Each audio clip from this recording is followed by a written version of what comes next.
Assalamualaikum warahmatullahi wabarakatuh. Teman-teman semuanya, hari ini kita ketemu lagi ya. Masih seperti biasa, saya akan memaparkan sedikit tentang hal-hal yang sudah saya baca di dalam buku-buku ini. Nah, ini ada buku kepribadian magnetis. Ini yang dikarang oleh M. Ali Ghanim Artawil, Panduan Sukses Diri dan Organisasi. Berarti ini buku yang bagus sekali. Cuma kita terlupakan ya, kita tidak baca. Mungkin ada yang sudah baca, ada yang belum ya. Ini yang sudah baca semoga untuk mengingat kembali ya. Tapi yang belum baca simak terus. Semoga ini ada manfaatnya bagi kita semua. Orang-orang yang pesimis dalam timbangan ini ya yang kita akan bahas. Orang-orang pesimis seringkali memiliki sifat-sifat negatif. Nah, orang pesimis itu perasaannya pemikirannya dalam keadaan negatif ya, sering negatif, tidak baik begini, nanti akan jatuh, nanti tidak sukses. Nah, itu orang-orang pesimis. Mereka selalu memandang segala sesuatu dengan pandangan negatif. Nah, selalu dipikirkan semua negatif. Apa kita buat ini, nanti juga kita kayak gini terus. Apa kita lakukan ini, nanti kita juga nggak naik pangkat gitu atau apa ya. Tapi tidak. Mereka selalu memandang segala sesuatu dengan pandangan negatif. Menginterpretasikan segala sesuatu dengan interpretasi negatif. Memandang kehidupan seluruhnya dari sudut pandang negatif pula. Dalam segala hal, dari segala hal, dalam segala hal, dari segala hal, dan untuk segala hal mereka selalu bersikap negatif. Dari segala hal, dalam segala hal, untuk segala hal mereka selalu bersifat negatif. Nah, tidak boleh. Orang-orang yang pesimis selalu ada di semua tempat dan semua masa. Oh ya, di mana-mana ada orang pesimis.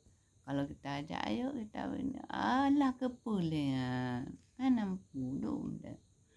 Begitu ya.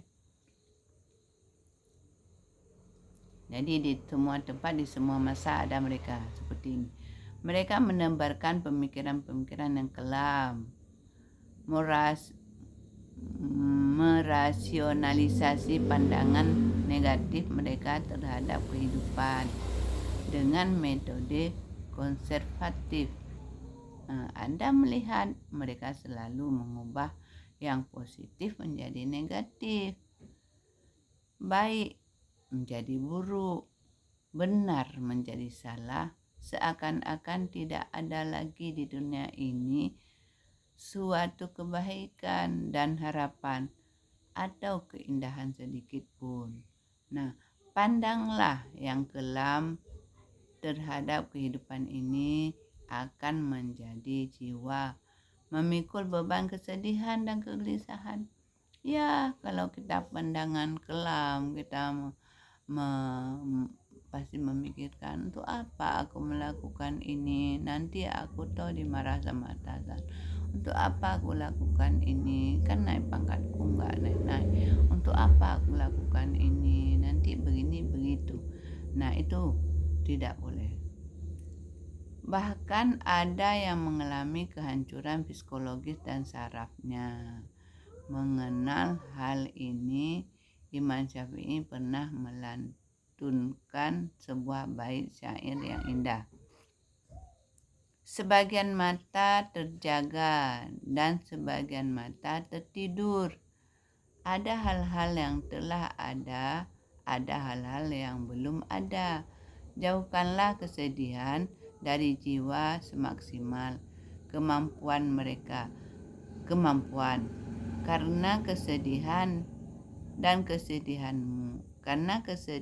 kesedihanmu akan mengantarmu kepada kegilaan. Sesungguhnya Tuhan telah mencukupimu kemarin dan apa yang ada. Ya, ini kan kalau kita bisa berpikir seperti itu, selalu saja tidak mau bekerja, maka dia akan mencukupimu esok hari dengan apa yang akan ada. Kita terhadap Allah juga harus positive thinking. Aku akan membuat ini, Allah akan memberikan ini. Jadi apa yang kita niatkan, apa yang kita harapkan, apa yang kita punya hasrat, itu Allah akan memberi.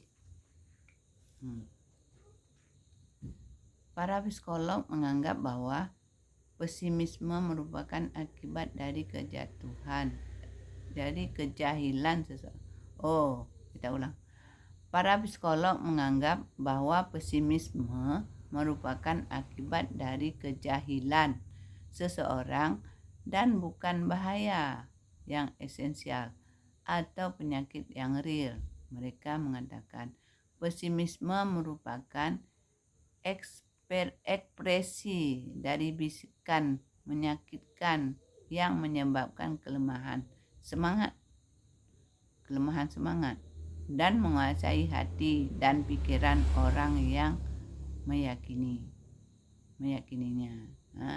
Ini pendapat dari At-Taif Bainal Wirasat wa Tarbiyah Muhammad Taqi Falsafi. Ini halaman 2 dan 368 ya. Nah, ini pendapat dari seseorang. Ini kan menurut psikolog ya tadi ya. Setelah itu kita bertanya apa yang dituai oleh seseorang yang pesimis dari sikap pesimisnya. Jadi apa yang dituai dari sikap pesimisnya? Tadi kalau orang pesimis, yang dituai itu juga kerugian. Jawabnya, ada jawabnya. Jawabnya, ia akan menuai berbagai penyakit psikis ya, penyakit psikis ya. Bahkan penyakit fisik yang jauh lebih kompleks. Ia akan menuai berbagai kegagalan, kerugian, dan pemikiran kelam yang jauh lebih parah. Ya, kalau kita pesimis ya tentu saja kita mendapat berbagai macam penyakit, baik fisik kita, baik psikis kita ya. Bahkan kedua mata Yakub alaihissalam menjadi buta, penyakit fisik ya. Itu penyakit Yakub, itu Nabi Yakub alaihissalam itu punya penyakit mata ya. Dia matanya buta disebabkan kesedihannya atas hilangnya Yusuf alaihissalam, putranya. Ini Nabi Yakub sedih, karena sedihnya dia menangis sampai buta matanya. Begitu sedihnya karena Yakub memiliki anaknya Yusuf meninggal ya. Berarti dalam cerita ini Nabi Yusuf kan, Nabi Yakub kan memiliki anaknya namanya Yusuf meninggal. Yusuf alaihissalam putranya.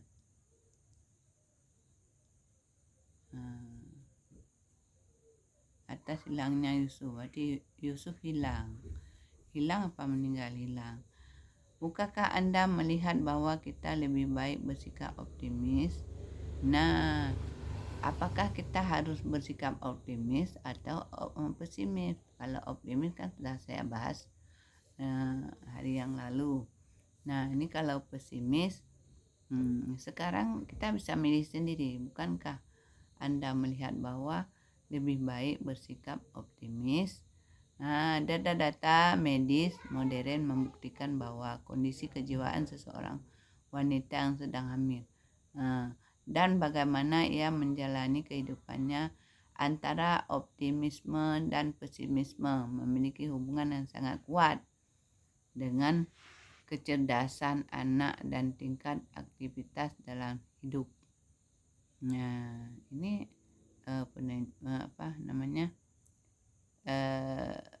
penyelidikan ya, suatu penelitian yang dilakukan dari data-data ini masih Sabata Ilmian Muhammad Kamil Abdul Somad juz 11. Nah, ini berarti yang dikutip dari buku itu. Jadi berarti optimis itu lebih baik daripada pesimis. Nah, teman-teman, mungkin ini saja dulu kita bahas, nanti kita lanjutkan lagi jika ada. Ini nanti jangan lupa setiap ini disimak terus. Ini ada nanti ke depan akan saya bahas tentang pesimis masih sedikit lagi ya. Oke teman-teman, jangan lupa subscribe ya. Assalamualaikum warahmatullahi wabarakatuh.